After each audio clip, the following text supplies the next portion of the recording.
What's going on, y'all, and welcome back to another Etheria restart video. A lot of y'all watched my last honest review of Liliam, this character we see on the screen here.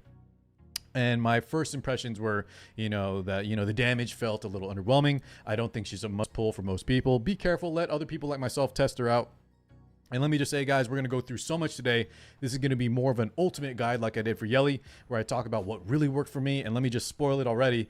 My view on this character has changed a lot and for the better. Now, I'm going to elaborate more, but is she a must pull? No. She's still not a must pull, and I think a lot of y'all should still wait a little longer to decide if you really need her for your account. And hopefully this video will help you decide that, because I'm going to talk about everything from PvE to PvP to RTA, what worked for me, what didn't, and how I view her kind of fitting into the current PvP meta. Now, let's go ahead and just start real quick, guys, with PvE. I actually found a spot where I think I'm going to use her in my actual PvE lineup, and that is in Inferno Rengo Kutsu. If you watch one of my previous guides, I had, an example of a Deeting comp that a verse was showing me, and it's like Deeting, Kloss, with Linglo and Vice, right? I think also Seishiza runs this composition, and, it was pretty good, but I just never needed to run it. It was like 2 minutes and 30, sometimes not 100%, and I had my sub 1 minute Yelly clear, right? Which was, not 100% either, but fairly consistent. However, just in initial testing here, guys, I put on some pretty good gear on these on that unit, and I swapped out Deeting for Liliam, and it's working like a dream. I might actually run this if it is indeed 100%, and it seems extremely safe. I just need to do more testing until I tell y'all for sure it's 100%. But I think this run is going to be maybe my go-to. If I can make it sub 1 minute, or sorry, sub 2 minutes, and it's 100% clear rate, then I think I will take this over my Yelly runs, because those are only like 80, 85%. There's still a little bit of, sometimes it's 8 out of 2, 9 out of 1. Sometimes it still fails here and there. But for those reasons, I think that I can, at least safely say that she has a spot where she is good enough in PvE. Even for me, that's already an Inferno, clearing almost, or not almost, but clearing everything. And for a lot of y'all that don't have Lily, I think this could be a great option. It's just a lot of y'all probably have Deeting, so you could have run this anyways. But, more incentive. I think she might be even better than Deeting here. But just stay tuned. I'll have more testing on that front. Now, since I know some of y'all are going to ask, let me I'll show y'all here real quick the Deeting gear that I just swapped over to her. And this is actually working very well. I'm not going to give you the full build or rundown yet. Let me just do a little more testing before I fully advertise that this build is, better than the Deeting version. Just some initial tests so I could say, I'm actually going to use her in PvE as well. That really makes me feel better about investing in this unit since, lattices are so rare. But yeah, this is just a standard Momentum Fury Swift Raid build that I was using on Deeting. Nothing really special to write home about. I probably could even min-max this more. I've been rolling a lot of gear, and it's kind of just what I saved. I never really checked if I can increase the stats. But yeah, crit capped with a good amount of attack, crit damage, and since we're bringing Kloss and stuff, we have heavy amounts of debuffs to really fuel that momentum. But super simple, and if this does indeed end up becoming like my main Rengo farm, especially for those of you without Lily, I'll go ahead and post, an update, or just stop by my live streams, and if you ask about it, I'll show you the entire run and stats for the supporting cast. However, PvP is where I think Liliam really shines, so let's go ahead and jump into where she excels in PvP. Two of the builds I really enjoyed, I'll show y'all in just a second here, but one of them is still the Gigabyte video from the Gigabyte build from the video last night that you guys already watched. And then today I tried a new build on Law of Silence. There are some other builds that I do plan to try, like the Count, and we'll talk about that later. However, I just want to show y'all real quick how some of our matches went today. And don't worry if anyone's wondering, man, this guy's only in platinum and he's talking like he has a guide. If you didn't know, this is actually the reset, the first day of reset. So everybody went down to unranked into gold, plat, diamond, etc. So you guys might say platinum. However, a lot of the players I was fighting, like a lot of these frames guys, are like top mythic, top 200, I believe, in RTA. And then, if you guys notice some names like, say, Shizo here, Adept, maybe Nareen, who I couldn't beat. That was my probably hardest match of the day. These are all top anywhere from top 10, top 30, top 50, top 100 players. So just so y'all know, yeah, just because I'm showing y'all platinum games here, this is the reset, and all the monsters are down here because everybody has to start from scratch once again. So just as a, to boost my own reputation here, just so y'all know that I know what I'm talking about, or at least I'm not talking out my butt that this Liliam character can do work. If she was indeed bad, there's no way I'm beating these mythic players 3v4, right? So she's actually doing work, and it's not just copium. I promise. All right, so we'll pick some of those replays to watch later. Like, I really like the Seishizo match. Although Liliam didn't make the biggest impact there, a lot of people are going to say, you know, she wasn't the reason I won that, but I think she was. Anyways, we'll talk about that there in a second. But I have some really other good ones where that highlight the Lilium strength, especially either on the Gigabyte build or, let me guys go ahead and show you now, I equipped the Count build. So this is another build. And shout out to my Twitch chat, Cirque, and some others were telling me to try this out after I was using my Gigabyte version. And the idea behind this is that the Law of Silence, we're not doing anything crazy where we're, you know, always bringing units to combo and increase the buff duration to stay permanently in the void state. There's nothing crazy like that. It's really, really simple. And that is, we want a shell that can kind of get us through that early phase, especially since we're not very fast now. We need to have, if you weren't aware, the void state actually reduces group damage taken, and so we can actually survive certain AoE cleavers. Like, think of things like Yeli, think of things like Messiah possibly, and then also we just can't be targeted by units like Hoyan or any other scary units that might come up in the beginning. So for those reasons, I think this is actually very, very effective, just to kind of get us through that early game so that really Liliam can start cycling, because I play with a lot of support. So as long as I can have her survive early, I'm going to start getting that extra healing. She's going to heal through S1. She's going to be stunning units, and then she's going to be an absolute terror where my opponent has to respect her. Remember, she can't be crowd control. She can't be turn meter pushback. And I think that that alone is something your opponent has to always keep in mind.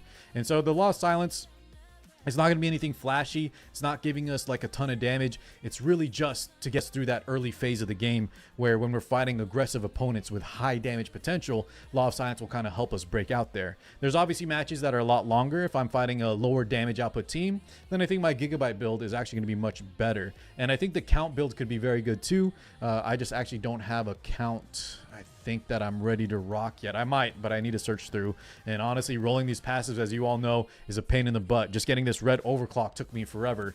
But yeah, let's talk about the build real fast, and I'll talk about those passives here in a second. But that's the Law of Silence explanation. This is a lot slower than my other build. However, the damage is a little bit higher as well. Since we are able to cap our crit without, you know, we don't have the S2 passives yet for the prowess to get that extra 12%. I have the shell penetration effect here, but that will be swapped to crit damage once I get the S2 latticed up right here.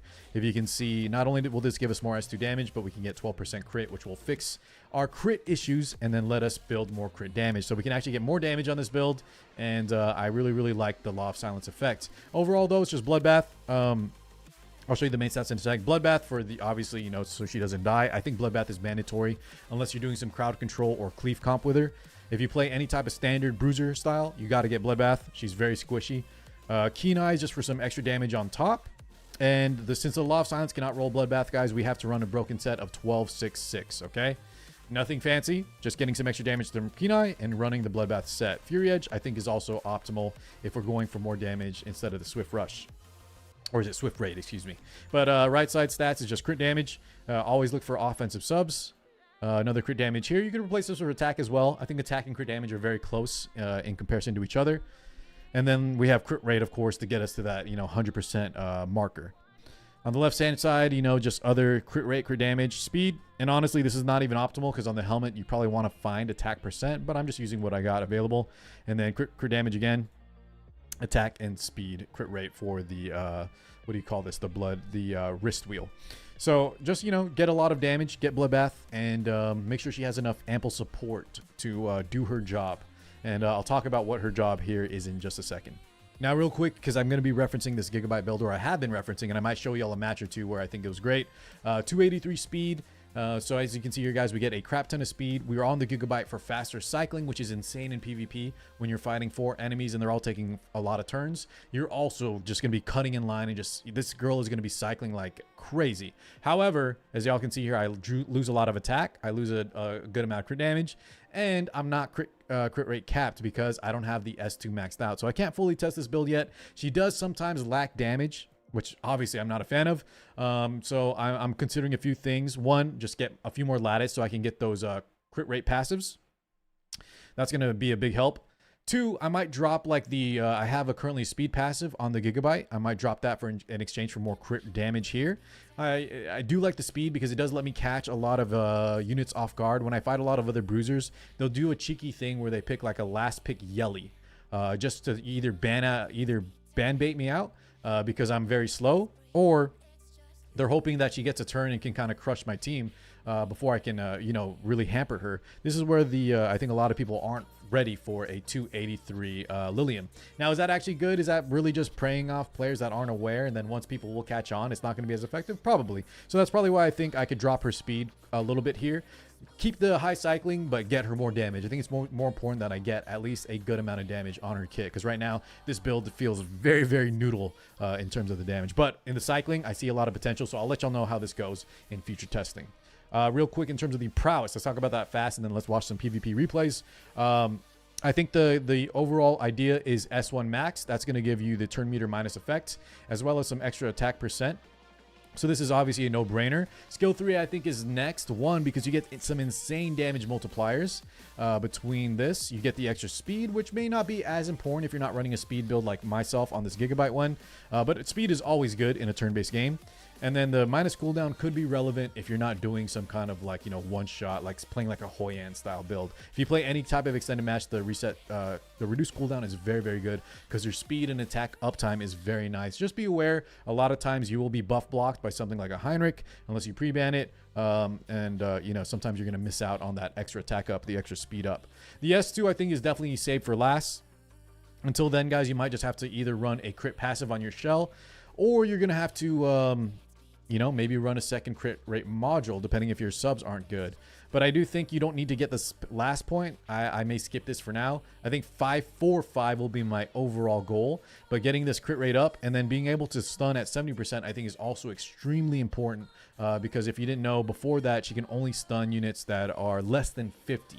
But getting to be able to stun units at 70% or less, I think will actually be very impactful in PvP matches.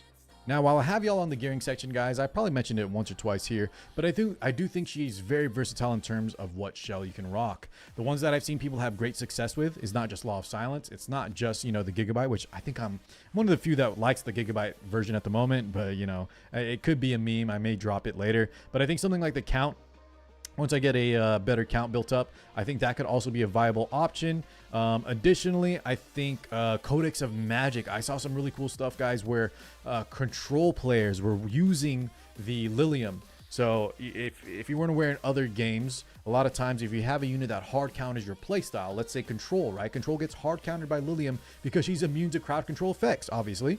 However, if you steal her away from your opponent and then use her also on Codex to get your team speed up, to use the S2 to start stunning left and right, resetting, maybe you have a Lily twin trick and you're going insane, I think this is actually a really, really cool way to double dip on number 1, stealing away one of your hardest counters, and 2, using her in a way that synergizes with your overall game plan, that control style. So I think Liliam, we're just scratching the surface on where she could be good. I know some people were saying, like, a lot of people in my chat wanted me to try like Alicorn because I was getting hit with a lot of debuffs and I would lose out on that self attack up, the self speed up.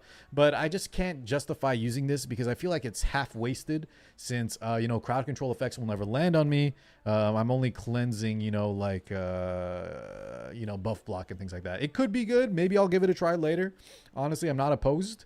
It does have some nice matrices, but the stat line for it, I think, will lack a little damage, but we'll try it. We'll try it out later. Long story short, a lot of different shells work. White Fang good for PvE. Keen Eye, you could do things like Momentum PvE. For PvP, I would suggest just going Bloodbath if you play any type of extended match, but I think you can build her in a lot of different ways. I'm not exactly sure what the full cleave build is, guys. I'm assuming it's something like the Count with like 5,000 attack or equivalent crit damage, and then you just kind of go ham and nuke some opponents. But I wouldn't suggest that. I think there's better cleavers like Yelly Messiah. But just so y'all know, it does work. There are ways to one-shot Bloodbath units. I'm just not that kind of style of player, so you won't see that from me. All right, let's watch a few matches here together so I can highlight and show y'all in real time how the PvP matches go. And hopefully there's been some footage, at least of some B-roll footage of the PvP gameplay. But I believe I started this day here. Maybe I ended last night to get into Platinum, I think. If y'all saw my last video, I think it probably ended in Plat. And so I started the stream in the day on this match here against Saw. And once again, these are all, at least most of them are very, very high-ranked players. Like, look at Noreen here. Very, very strong, like top 100 at least in the entire, server. These are Mythic Plus players. This Platinum, once again, this reset. So this is very deceptive. Now, there are some bots thrown into the mix, guys, like this Leah Frost. I don't know why. Like, I can fight a top 10 player and then next, I fight say Shizo guys, and then the next match I'm fighting a bot. It's really, really weird, but I think that'll stop obviously as we climb higher up. It's so weird right now with the matchmaking in Etheria. It's almost like it almost throws me out of the immersion. Anyways, let's see here. We 1, 2, 3, 4 lost an arena. I'm just gonna count the bots, guys. There's like a few handful in there, but 4, 5, 6, 7, 8, 9, 10, 11, 12, 13, 14, 15 with about 2, 3 losses. If you want to see something interesting though, I really only count arena as my 2 losses because against Albelda, let's see if we can even see here. Yeah, guys, I yielded out in the in the draft phase against Albelda because I actually picked the game picked for me my naked Shiata. Because if you didn't know, in this game mode, like if you don't lock in your unit at 4 seconds away from the clock, they don't let you go to 1 second. At 4 seconds, they pick something random for you. And I was talking with chat, deciding what to do, and it didn't work. But in the next match, we did actually fight him normally. And yeah, we did use the, as you can see here, the Liliam to defeat my opponent. Now, every match I think I played today, guys, I think literally every single one, I forced the Liliam. And just so y'all know, in the way we draft here, unfortunately, we don't have ban protection or ban pre-bans yet. So it's not a full-on test. However, the fact that, once again, I'm fighting high-ranked players and just forcing Liliam, sometimes I'll pick her even early, where a lot of times you want to pick her for later, I think is really a testament that she can work and she is solid enough to be forced. Just throw her in and like she provides some value. Is she always the best in slot unit for there? No, because I'm using her for content right now. Later on, I'll find exactly where I need her and to trap my opponents. But right now, she is good enough to kind of just play against a lot of different enemies, which gives, that's a testament to her versatility. All right, let's go and watch one of these matches. And then I believe this is one where I run the Law of Silence. We are fighting a Yelly. So this is where I think this Law of Silence build is actually good. Let's check the damage here. I actually don't fully remember this match. But yeah, look at the Bloodbath. My Tiamat gets chunked big time. However, that counter is very, very nice for us. But this is how my comps usually rock. Either a Tiamat Viper with a healer or 2. And then I slot in this Liliam. Later on, I will be more selective on where I bring Liliam in, as I don't think she's good in every single scenario. But she's good enough to work here at least. So we get the early proc on that Tiamat. And as y'all can see, we easily survived the Yelly with that Law of Silence. Now the Heinrich does bring us out here, or sorry, was that the yeah, that was the Heinrich, and then we get the party rolling as Liliam knocks out that Yelly, right? We have that immunity to the crowd control. Sonya does dodge it, but my opponent decides to yield out. So a very, very quick one there, but just showing that, she may not be like the premier factor. I do use her in a solo DPS scenario sometimes. However, I think, alongside some other bruiser units, some big carries like either Holden, Tiamat, Rahu, she works really, really well as that extra threat where they can't just crowd control. You pick some crowd control units at the end and kind of bully you. Which happens a lot of the time when they ban out your Linglo, they take the Doki Doki away, etc. Okay, let's check out one that's like a Gigabyte match. Is this one? I think this is one where a lot of times, these players lately, they will, if they sense you're a bruiser player, I think they'll try to just steal the premier tanks, right? The Holden and the Tiamat, 2 of the best. I think the only third one that's even close is Rahu, and a lot of the top players are actually considering Rahu a step below Holden and definitely a step below Tiamat too. He also takes the Mizuki, which is a very, very strong answer against healers in this bruiser matchup. However, I was able to kind of just steal all the healers from him. I take the Rahu last, which he has to, respect. He's going to disrespect this Liliam as we predicted. And what did I tell y'all earlier? A lot of times players will, when they play bruisers, they'll either, try to speed boost her in with a Lily, Tsukiyomi, or they'll just pick her and try to bully. They're expecting a much slower grindy comp. So let's go and just watch what happens. I can't remember exactly how this match goes, and if it's a long one, I won't put y'all through me grinding out a long match. But as y'all can see here, we ban out the Lily. He doesn't ban out the Liliam, and the 285 speed or whatever I'm at is easily able to one-tap her, even on a little bit lower damage build. I'm not justifying this build overall, though. If that was like a Bloodbath Yelly, this could be a little bit of a tricky match, but I think even then, we definitely survive it, and I could probably cycle back into an S2 kill, especially once I max out, her prowess. But from here on out, we grind him down. This could be a longer one, but, with triple healer, he has no heals. As long as I manage my cooldowns pretty safely here, he's not going to be able to win this one. I even have revives just in case something bad happens, but, oh, okay. He did end up yielding out. Now, next, I think let's just go and watch this Seishizo one. Now, this is one where I will fully admit, guys, where the... it is a little questionable on how effective my Liliam was in this match. I do think in hindsight it actually did make a huge impact, and I'll tell you why, and you'll see it for yourself. But she's not the star of this show. That's going to be, of course, Tiamat, backed up by 2 healers.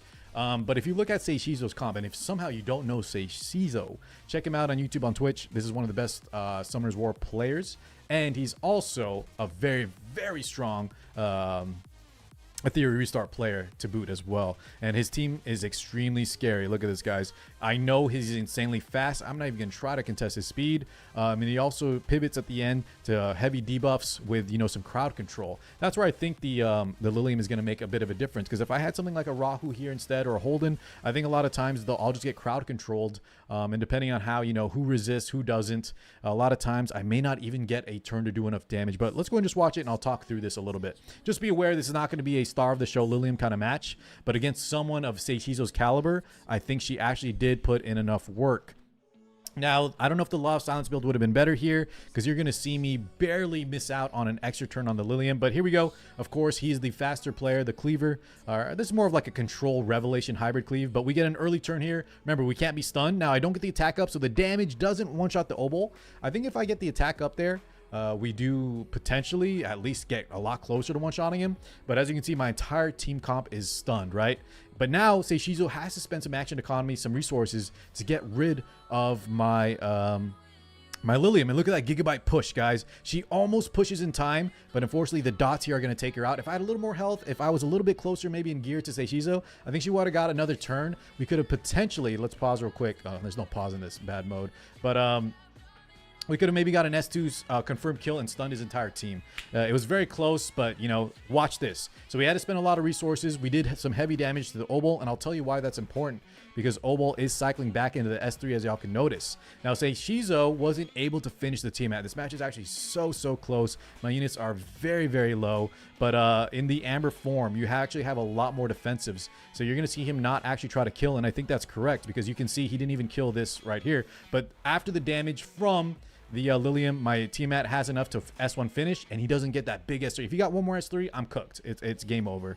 But from here on out, I believe I'm, you know, every turn that passes by, Seishizo really needed that early game advantage. And from here, yeah, it's pretty much a done deal. So even though Lilium didn't look super flashy, she had, the potential to, you know, she actually got a big damage nuke on Obol that let Tiamat finish later. And she was so close, guys, on that Gigabyte lap to getting an S2 stun. Either a stun or a kill into an AoE stun. If I had a little more gear, a little more health, something like that, I could see that being actually a big threat in even this kind of lineup. So I think against a player of Seishizo's caliber that it's definitely viable. It's definitely decent enough to work. All right, unfortunately I couldn't find the match where I landed an S2 kill into the AoE stun. I know he was in one of these, but unfortunately, honestly, it's more of a gimmick because right now my S2 is not maxed. So a lot of times I whiff on the kill. I left a few units at 1 health instead of landing the kill. Now the stun is nice, but I wanted to show y'all the AoE stun. But until we max out the S2, you know, it's more of a, you know, I'm not counting on it. I think the only match, guys, today that I didn't get to play, once again, very successful day, forcing Lilium. I'm going to be more selective in where I bring her. Try to save her to trap like control players and things like that. However, I think the only player I fought was trying something similar to me, and he forced the Lilium on a Law of Silence build. Now, I think if he was on the Gigabyte build, the CAR 6 patented Gigabyte build for cycling, since my damage isn't super high, I think he would have had a little more success. Unfortunately, though, the Tiamat plus Viper with double healer versus 1 healer, which I banned with the other, was easily able to kind of outpace the Lilium plus the Born. So, yeah, I think it depends on your playstyle, guys, but, you know, don't try that.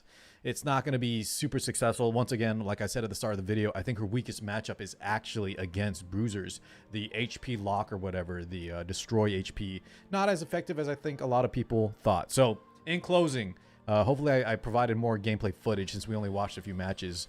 But in closing, guys, is she a must-pull? In general, definitely not. For free-to-plays, especially if you don't have a lot of lattice ready for her, or if you're not a hardcore PvPer, I don't think you need this unit by any means. Now, if you are a PvPer, or if you plan to play competitive PvP later, just for the fact that this character has immunity to crowd control and turn meter effects, I think is unique enough alone to make you consider pulling her in terms of just having her in your arsenal. If control ever pops off, right, which they are extremely strong right now. Are you kidding me? Look at units like Kraken, Kazio, Mio, just to name a few. Obol, oh my god, I definitely need this unit, especially because I don't have units like Doki Doki.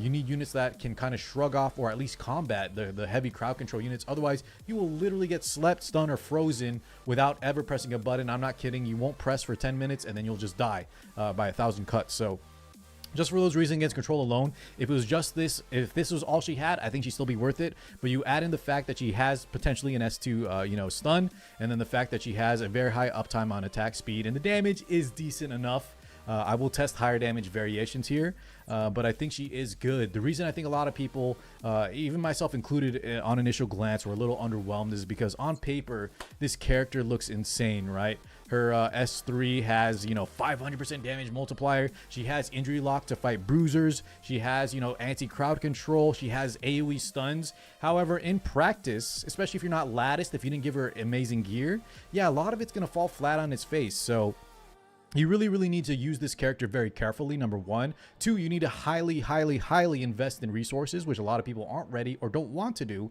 And three, I think she's not even that good in PvE, with the exception of maybe Inferno or Rengo. I think that could be one standout area if you don't have Lily. But other than that, guys, I think, once again, if you're not a hardcore PvPer, you don't need this unit. But if you do plan to play PvP competitively, I think everybody should grab her because she is extremely unique in the, you know, anti-crowd control department. So wait for me to do more testing, wait for other people to continue to test her if you're kind of on the fence, but for now, yeah, I think it's just hardcore PvPers, definitely pick her up. Anyone else that's, you know, not as, maybe a little more casual, maybe PvE more focused, yeah, you don't need this character at all. So hopefully this helps you guys out. Stop by the live streams if you need any extra help, and thank you so much as always for watching. I'll catch you all in the next one. Peace out, guys.